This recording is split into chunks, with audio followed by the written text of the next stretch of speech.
Julian Hartsock, Why Neptune? Precipice. The Autobiographical Ramblings of Julian Hartsock. Chapter, A&A Publications, 2123. By P. E. Rowe. Agreeableness, Compassion, Hartsock, Julian Q., 20th percentile. Compassion, AC, is the psychometric score assigned to an individual's propensity to empathize with the emotions of other people, understand their emotional pain and struggles, and act in a manner beyond self-interest to alleviate such distresses.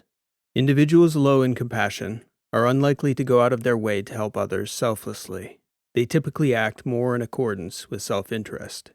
People low in compassion may become frustrated by social situations where they may be judged harshly for failing to help those in need. They may often be perceived as cold or callous, perhaps even more so than genuinely Machiavellian personality types who lack compassion entirely, but respond according to appropriate compassion-related social cues to maintain social status. A score in the 20th percentile, coupled with the distribution profile of psychometric measures herein, suggests a cool personality type, prone to neglecting the emotional needs of others, responding instead cerebrally to emotional situations and problems. Professions that require empathic human interactions should be avoided. Of all the psychometric scores returned on me, this score from MM³ was the most surprising. I think people usually have a sense for themselves. If you're a slob, it's not hard to fathom an orderliness score in the teens. I didn't even consider the possibility that I was such a cold bastard until the numbers told me so. Reserved, maybe, but not cold-hearted. Gladstone et al. Scored me even lower, 18, but mercifully their narrative didn't pile on. Their feedback read as follows. Low, but not disturbingly low AC score places subject above the threshold for psychopathic tendencies. In the early decades of the space age, as some referred to the era following the space race of the 1960s, there was genuine excitement in the world's industrialized cultures about the future of humanity in space. Contemporary science fiction and futurist literature portrayed wildly optimistic near-future outcomes. Children born in the decades following the moon landing were bombarded with media that convinced them their world would be one with flying cars, cities on the moon, and regular space travel. The truth was that the moon landing was a literal moonshot in the figurative sense.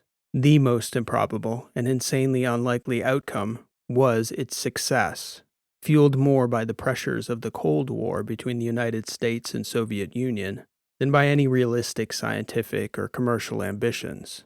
And given the degree to which the moon flight was so barely achievable at that time, continuing to explore the moon was of little practical or commercial value then. The zeitgeist and pride in the moon landing for Americans generated funding for space exploration for decades to come, though. An emergent satellite technology helped to advance the budding information-rich culture. But the slowdown of space exploration after the space race was a reality check for a culture that had so recently envisioned their star-born future. The American space program, while quietly achieving many great and necessary foundational successes, also suffered costly failures in the form of 2 shuttle explosions that rattled public confidence in the feasibility and practicality of manned spaceflight. But culturally, at least in America, there was perhaps no wetter blanket thrown over the idea of space as a realistic near-term human habitat than a bizarre, privately funded experiment in a closed ecological bubble in the Arizona desert called Biosphere 2. The experiment was, as the unimaginative name denotes, an attempt to construct a closed, ecologically stable environment, principally to simulate the challenges of maintaining a sustainable habitat for humans in space. Odd though it may seem now, the project was a media phenomenon, with daily news reports and newspaper articles on the state of the biospherians inside the bizarre ecodome. Schoolchildren, tourists, and gawkers alike even flocked to Arizona to poke the glass as though those 8 pioneers were some zoo-bound community of chimpanzees in matching red jumpsuits. Due to this public exposure, the world was watching the Biosphere mission nearly as closely as the space shuttles, when the participants grew increasingly more emaciated and oxygen-starved over the months. The initial experiment ultimately ended in a very public controversy, involving the injection of oxygen and outside material being brought into the dome. This controversy, portrayed by most media as an epic failure, left a lasting mark in the public's psyche, despite some successes and many lessons learned from its numerous failures. For a long time, though, sustaining human life in space seemed unachievable, or at least impractical, distant. Looking back on that era, with more than a century's hindsight, those people, with their technology, thinking that they were going to build and live in a lunar city in their lifetimes, was as absurd as thinking they could build such a metropolis on the sun. Yet I find something inspiring about both the instinct and the grit of the attempt. The lessons learned in those failures still inform foundational concepts in space archaeology today, and somehow those pioneers are largely forgotten or remembered as an oddity or curiosity, as though the media circus and resulting perceptions made them any different from explorers who'd come before them in wooden ships, submarines, or airplanes. Cultural zeitgeist, in its way, is its own force of nature, impossibly inaccessible to those caught up in it. We've built space stations since then, yes, lots of them. So I wasn't prepared for the challenges that those original biospherians struggled with to still be problematic for us over 100 years later. When Cass brought the subject to my attention, initially I dismissed it as insignificant. After all, we had dozens of outposts: Mercury, Mars, the Moon, the stations in low Earth orbit, the Jacks in the belt, the L2. I'd just gotten back from a trip out to Europa myself, visiting with my friend Gunny. Even he was starting to come around to the idea of humans leaving our solar system by then, mostly because he saw it as inevitable. I was sitting on my balcony at my home in Clearwater when Cass first brought the issue to my attention. I wasn't spending much time at the office by then, and even though I knew it was a pain in the ass for him to come to my house instead of meeting in VR, I did insist on meeting in the real world still. Being who I was afforded me that eccentricity. I wanted everyone, Cass included, to feel like I was that much more inaccessible than the average person. Theatrical and pompous, maybe, but so be it. I was A&A. I was at the point that I felt the world should come to me after everything I'd done for it. Thunderclouds were darkening and billowing up over the Gulf waters as Cass continued to talk. In another solar system, Julian, we won't be getting any care packages, he announced as though I didn't understand that fact. We'll have to prepare, as though the things we need won't be available to us, at least for some time as we build new infrastructure. I shrugged. What's the problem, Cass? Problems, multiple problems, many of which won't be evident until we encounter them in the field. Then he referenced that very Biosphere 2 experiment and suggested we do something like it, here in our own solar system. Around Neptune, he suggested. Why Neptune? I asked him. It's far enough away to seem alien. It is intriguing and captures the imagination in a way Mars and Jupiter don't. People are already familiar with the idea of people being there. We should plan an expedition to Neptune to build a self-sustaining settlement. Plan one, or should we build it, Cass? It depends. What's our timeline for an expedition to Geddes? That depends, I told him, on how fast we get all these environmental problems solved.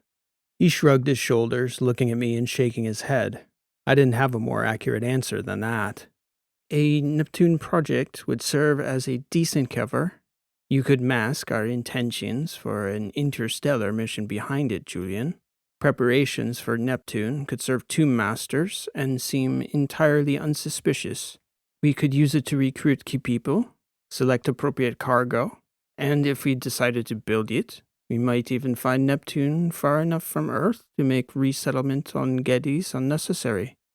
At the time, I still wasn't certain that leaving our solar system entirely was the proper decision, but I also thought it was prudent to prepare as though we needed to go. We could always decide against it later.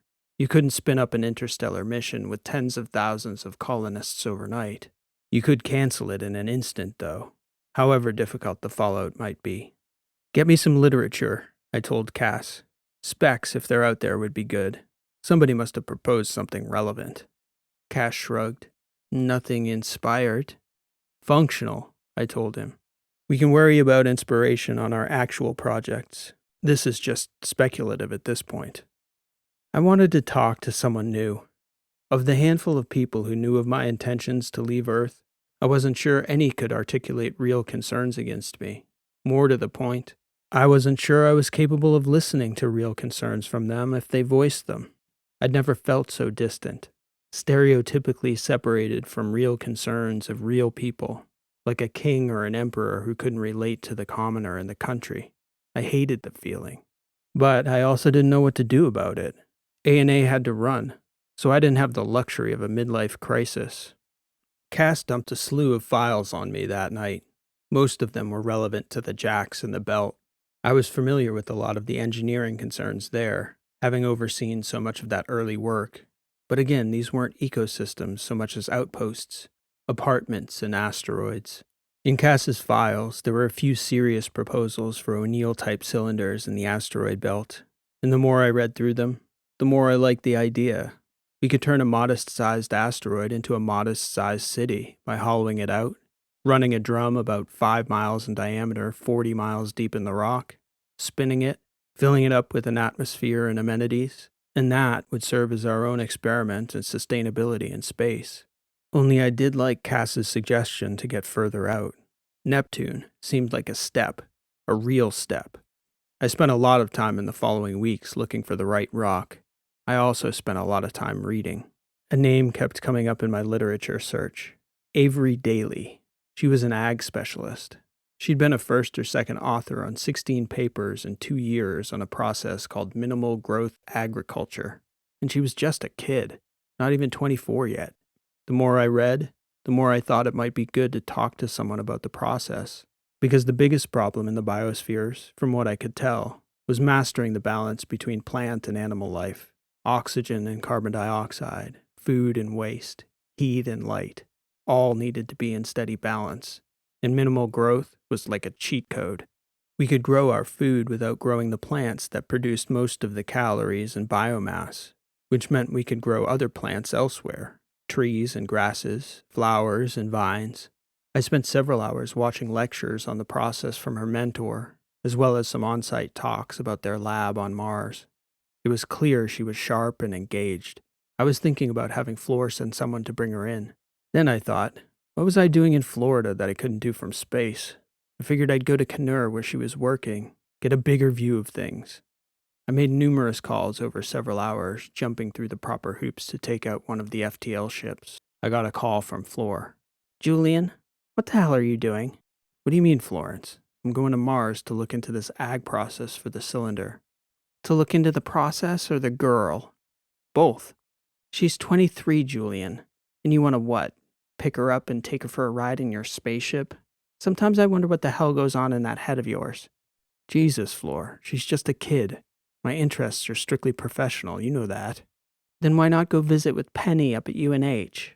Because I want to know what she thinks about this stuff. Penny is an old man. Old men don't move to Neptune. Young people do.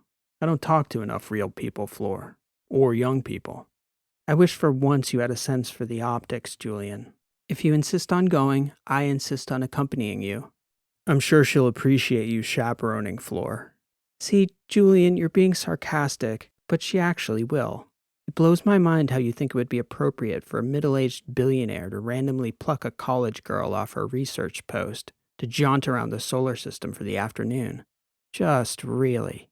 Let me know when you want to leave. Of course, Flor turned out to be right. We went back and forth on the matter on the way out to Mars.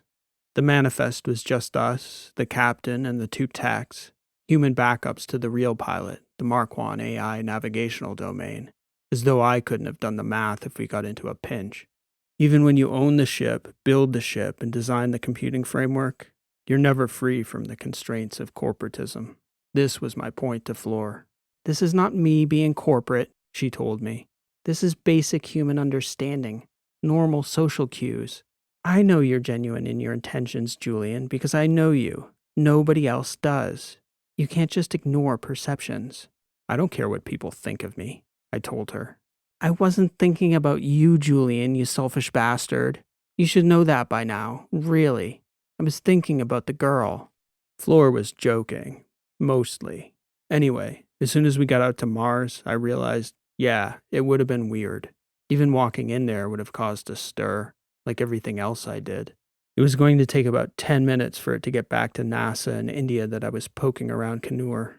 They'd be wondering if I was going to start poaching their ag specialists. And just that fact alone would get half the world wondering what I was up to. This was my problem. How could I ever talk to regular people if the result was a $10 billion market swing if a photo got out?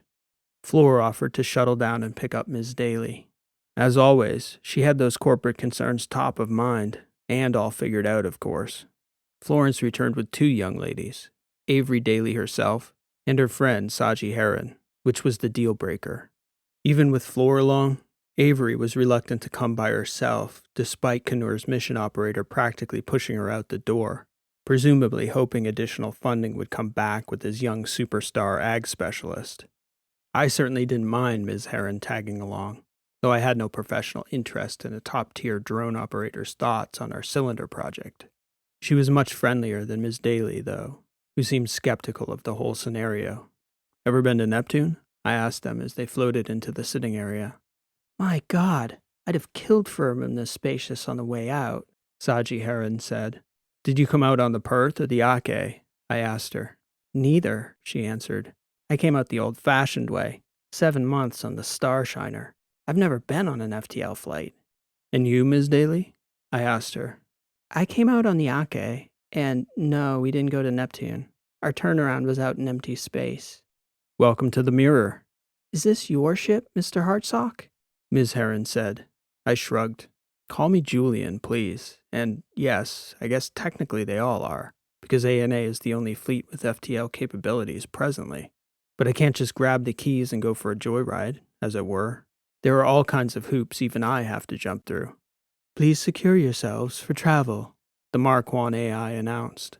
Floor joined us from the corridor, floating into the lounge area and smiling at the 2 young ladies, who sat beside each other across from me on the inner ring of the lounge's long bench seating. Floor floated over and pulled herself down beside me, holding onto a beverage that she clicked into the cup holder before securing herself. First things first. Birdie's too shy to ask, Saji Heron announced.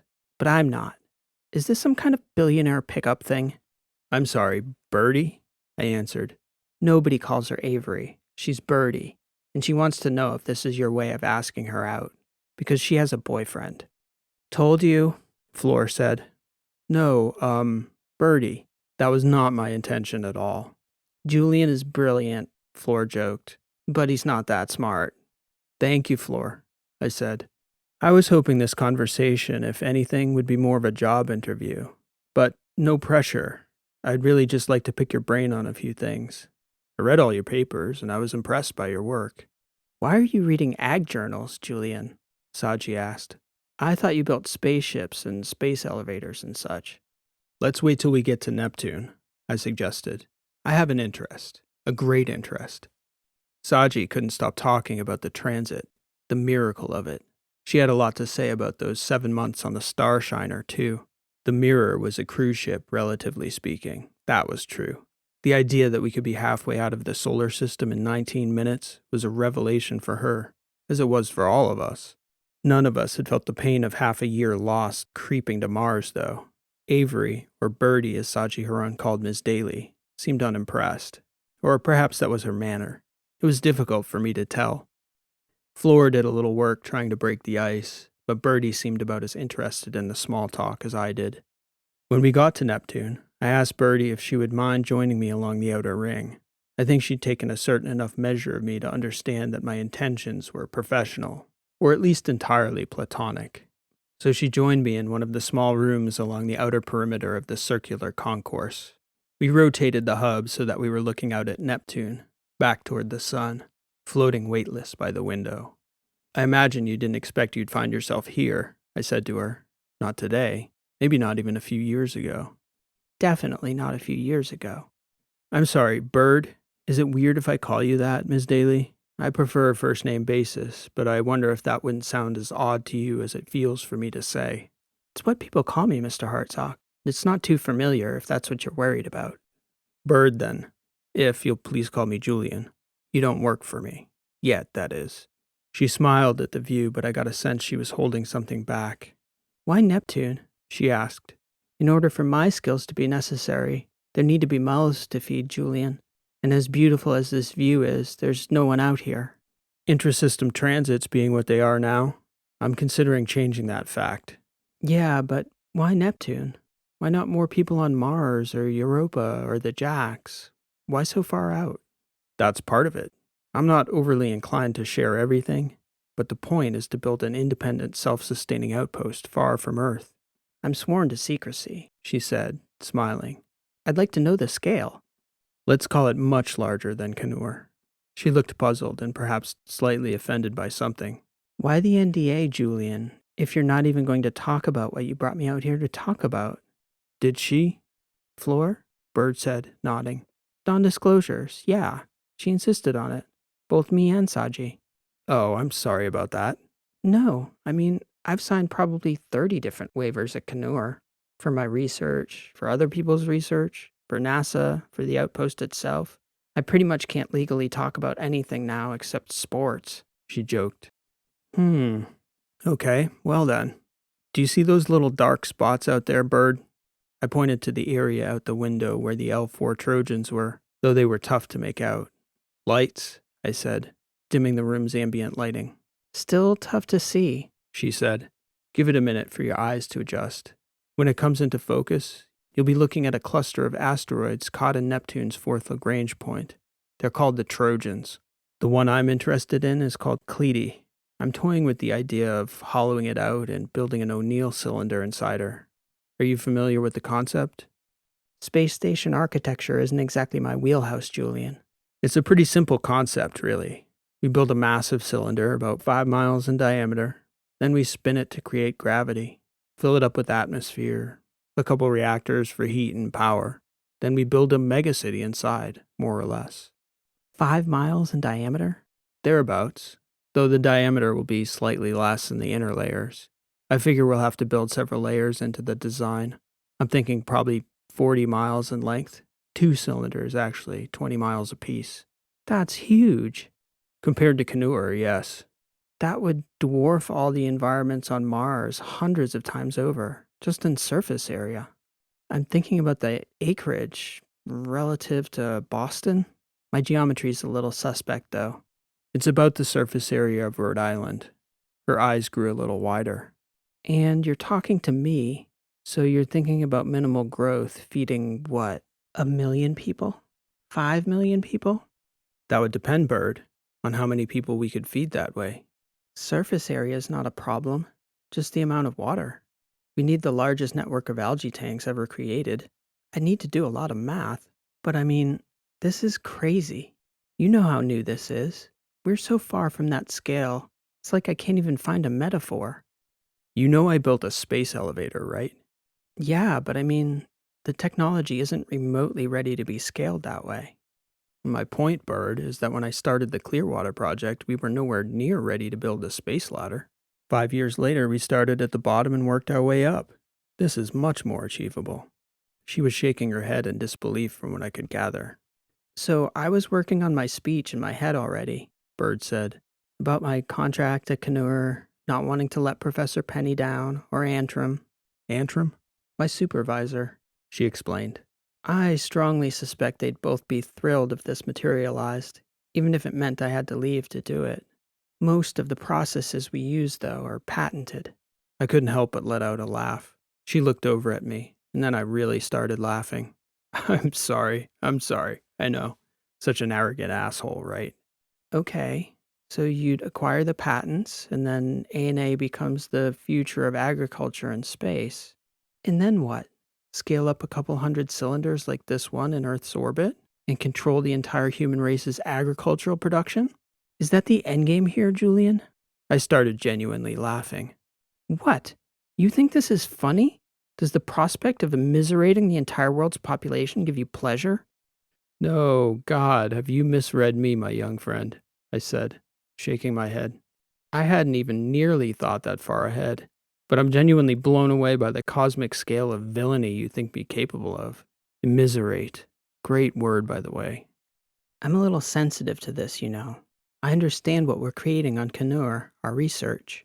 My family has been scraping by to keep our land profitable for generations. The irony is not lost on me that I'm working on a process that could finally destroy our way of life, not just for my family, but for millions, billions maybe. There aren't that many farmers anymore. No. I read about you, and my assistant read me in on your area. Hay, potatoes, cow corn. It's too damn cold up there. Too much granite. You forgot pumpkins, apples, and strawberries. New England. How could I forget the pumpkins? You know I'm a farm kid too, right, Bird? Or I was like 40 years ago now. It's been a long time. I didn't know that. My dad still works. He's in his 70s now, and he still works the hardsock fields. I could buy him an island and a fleet of yachts, and the man would scoff at me, shake his head in disgust, and tell me he had to get the corn in. You'd think I could ever take that from him? Not willingly. Your people are my people. That's a big part of why I want you. It took you 2 minutes to sniff out the danger for what it was, the consequences.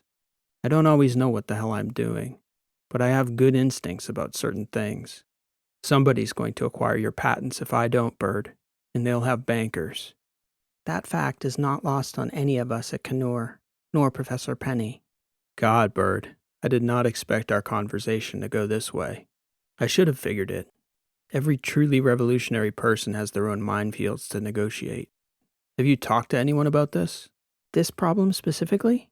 Yeah. Nick and I talk. Dr. Penny, I mean. But not like this, openly. The naked truth about being 23 and knowing that your choices won't just shape the lives of your family and friends and the people in your community, but humanity. Humanity writ large. Mostly we just talk about the work. It's hard to talk about the implications. Maybe it's that he's older and he's used to his work affecting millions of people. Or maybe he doesn't see the implications because it's hard for anyone to think on that scale. To be honest, I never did. It's almost impossible to. So on this project, for example, I've been thinking about what life would be like in there, inside that cylinder. I mean, look out there at that dark asteroid, Bird. Imagine the concept we're talking about now as a reality. It very well could be. Who are the people who would be taking up the life that we're talking about engineering right now? They'd probably be young, like you, your peers. Maybe they don't have great prospects on Earth. Maybe they do. Maybe it's just the adventure of it that calls them here to be a part of something different, a new path. Even that, though, how do you engineer that in good conscience? I don't think people should be engineering other people's lives. I build things, Bird. They're on an ungodly scale, and they're magnificent things, but they're still things. People negotiate their own futures. I've watched my parents struggle my entire life. You know what my dad thinks about his life? He says it all the time. The only choices left are choices that aren't choices. That's his reality. Somebody else has made those choices for him. Maybe years, decades, generations before. And he negotiates the environment, Bird. That's what every living animal has always done. Since forever. We always have agency. The choices you have before you will certainly, long term, exert difficult economic forces on farmers. Your work also opens the stars to humanity. It's also inevitable. The question isn't whether it happens, but how and when. I would suggest that people like us, people with an understanding for our parents' struggles, would be better stewards of the change. A kinder, gentler knife in their backs, Julian? I didn't even register the genuine hurt in her face, in her voice. I certainly didn't pause to acknowledge it. A cut will come, I answered. The question is how to minimize the damage and maximize the benefits. You must have a better sense than I do about the reduction in food scarcity such a transition would bring. Mathematically, I can venture a guess, just in terms of calories and cost. I get it now, Julian. I was going to ask you why you always look so sad. Saji thought it was because you were alone. People speculate plenty why that is. You choose it though, don't you? I've made a lot of choices, Bird. There aren't many I regret. I asked you why Neptune, but I get the sense you don't really care about Neptune, do you? You're not going to live in there. You'll walk through your cylinder, take a tour, maybe even stay for a few days to get a sense of the place, but you have no intention of living there. You're very perceptive, Bird. Where do you want to live, Julian? My house in Clearwater. She shook her head at me doubtfully. She had a sense of what I was getting at. You want to know the craziest thing I've ever done, Julian? I shrugged. Sure. There's a rock outcropping in the mountains where I live. It's very beautiful up there, overlooking the notch between two mountains, like a canyon really. Near the top, there's a very narrow rock formation with a proper cliff on all sides, hundreds of feet straight down. My boyfriend's a year older than me, and around the time he graduated, one of his friends got it in his head that we should all go up there the next time it got really windy, see who had the guts to walk out onto the cliff top. I have no idea how hard the wind was blowing the day we went up. Could have been 50 miles an hour, could have been 100, but it was real weather. Fierce wind, pouring rain, cold. We walked all the way up there, and not a single one of us had the guts to go out onto the rock. The wind was just unbelievable and terrifying. The thought of that moment, looking out onto the rocks from the edge of the woods, the stunning swiftness of the clouds whipping through, still frightens the hell out of me. Sounds like standing back was the sensible thing to do. The sensible thing would have been to stay at home in the first place, Bird joked. On the way back to the car, after we all chickened out, the 5 of us struggled to stay on our feet. We tripped over rocks and roots and got blown over by the wind as we descended in 2 groups. I was the slowest, so my boyfriend stayed back with me, maybe 30 or 40 feet behind our friends. As we were walking, one of the biggest trees I'd ever seen came down right between our 2 groups. Must have been 200 years old.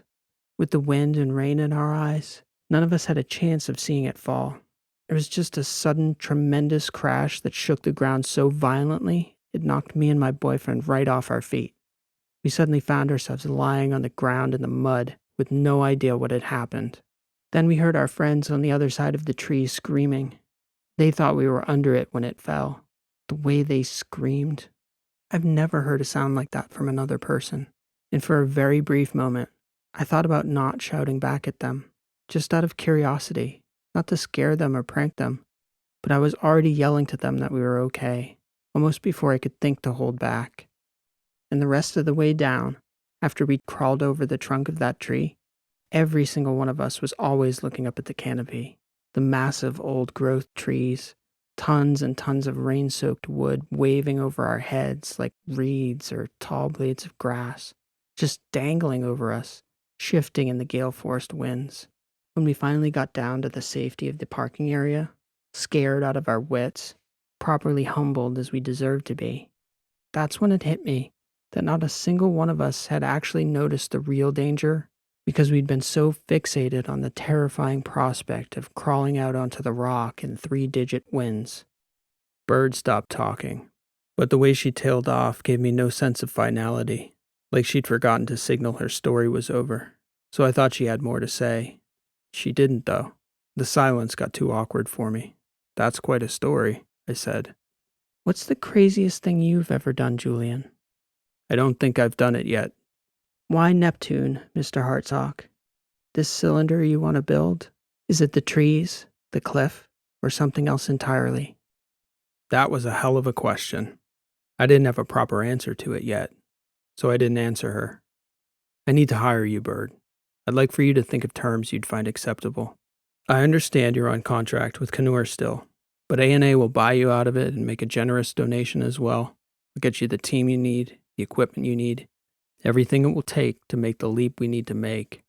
I'm not going to crawl out onto the ledge with you, Mr. Hartsock, she said, but I might be convinced to walk into the woods. After I made Bird the job offer, we rejoined Saji, Heron, and Florence in the adjoining room. I could tell she was still somewhat reluctant, but there was always a number, even for a loyal farm kid like Bird. When the mirror arrived back at Mars, Saji offered me a tour of the labs. I told her I would definitely come down next time. I didn't even have to tell Flor I wanted Bird. She knew exactly what to do. I remained in orbit aboard the ship, staring down at the surface of Mars, thinking, mostly about what it took to make a good decision, or perhaps more rightly, who was capable of making a good decision. A genuinely destructive person couldn't, but I was not that, clearly. My record spoke to the creation of wonders. The Florida space ladder, in the process of destroying the industry of heavy launch engines, generated more work for space-based propulsion than the rocket industry could have ever dreamed. The space elevator more or less killed Earth-based metal and mineral mining, but most people viewed that as a net positive for humanity and the planet. An easy trade-off. This one, though? Would you trade away your farms and sell out your farmers for all the food 100 billion people could ever eat? This was not the problem I'd started the day with. Maybe it was better I was a cold bastard. Maybe it helped me to make the right call. Julian Hartsock, cold-hearted environmental engineer, fabricator of futures. If I didn't do it, somebody else would. The following morning I started my day on the beach, working by eyewear, crunching numbers. It was still nearly dark when I got out there. By 7:30, Cass came out, barefoot, his cuffs rolled halfway up his calves. He sat in the lounge chair beside me, coffee tumbler in hand. "I heard you took a little trip yesterday," he said. "You and Fleur?" "Checking out some real estate, bear," I answered. "And some talent. Bird convinced me we should corner the market in agriculture." "Which commodity?" "All of them, I think. Not sure yet. There might be some impractical candidates for off-world growth. We'll see." "Must have been some persuasive bird." I nodded. "What do you think about Neptune?" he asked. "I think it's not far enough, but it's a start. We'll learn a lot there." The sun was coming up behind us. The clouds over the water were that subtle pink that just peeks out through the gray. "What would you like me to do about it, Julian?" "For now, do nothing. Floor's going to get the ag team in order. Once we have some estimates from them, energy requirements, space, all that, we can start to play with the other variables." "Food first, eh?" "A farmer's son, yes," I said. She told me a story, Bird. She and her friends went out in a storm, all the way up to the edge of this cliff in the wind. They hiked right to the edge of this mountain to see who had the courage to crawl out onto the cliff in the howling wind. "It sounds more like stupidity than courage to me," Cass said. "And to them too, apparently. They climbed all the way up there and none of them went onto the cliff. I wasn't there myself, so I can't account for what they experienced. But I think I would have regretted that, Bear, not going out there." "Is a frivolous way to die, no, Julian? Stupid, even? What would be the point?" "The point. Why are you so sad, Julian? Why are you alone, Julian? Why Neptune? What's the point?" "I don't rightly know anymore, Cass," I told him. I seemed to have forgotten the point. I hadn't, though. I knew. To be a pioneer is to risk looking stupid, enduring ridicule, dying frivolously and being forgotten, becoming the butt of the world's jokes, sinking to the bottom of the sea, exploding in space, memorializing yourself as a cautionary tale. The point is daring to do something while you're still alive enough to do it. Maybe I had to be a cold-hearted fool to do the things I needed to do. With an AC in the 20th percentile, maybe I was just the perfect blend of crazy to stroll out onto that rock pillar, buffeted by 100-mile-an-hour winds, unimpeded by emotional connections, and dare to fly away. Why Neptune? This has been an original story, written and read by P.E. Rowe. Thank you for listening. I hope you enjoyed this story. This week marks the 1-year anniversary for when I published my first video, and for a long time very few people showed up to listen. It took me over 5 months from then to cross the 100 subscriber mark, so it's both amazing and fun to be approaching 3,000 1 year later.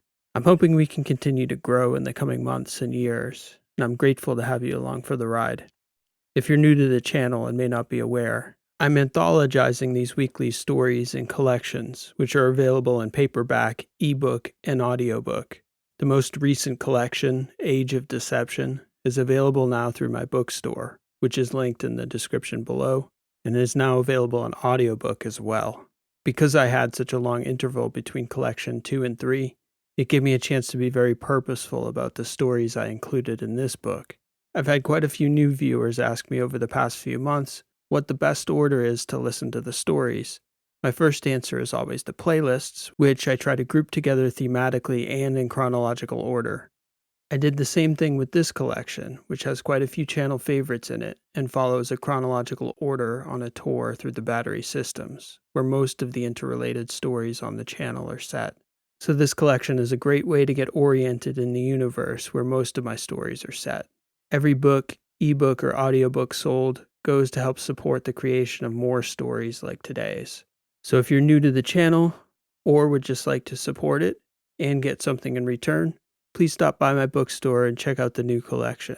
Alternatively, if you'd like to support the channel directly, the support link in the description below will take you to my website support page, where there are several convenient options. As many of you know, I've had some ongoing struggles with my voice over the past several months. I took last week off to rest it, but more importantly, I think that getting a week ahead on the writing will allow me to pick and choose which days to record. I'm hopeful that this will lead to better voice quality in my future videos.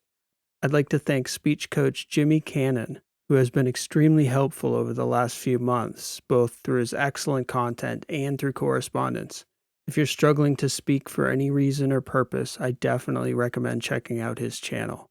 Next week, we'll be back with the 11th installment in the Misfits saga. I'm really looking forward to sharing that with everyone. Thanks for listening. This has been P.E. Rowe, and I hope to see you next time.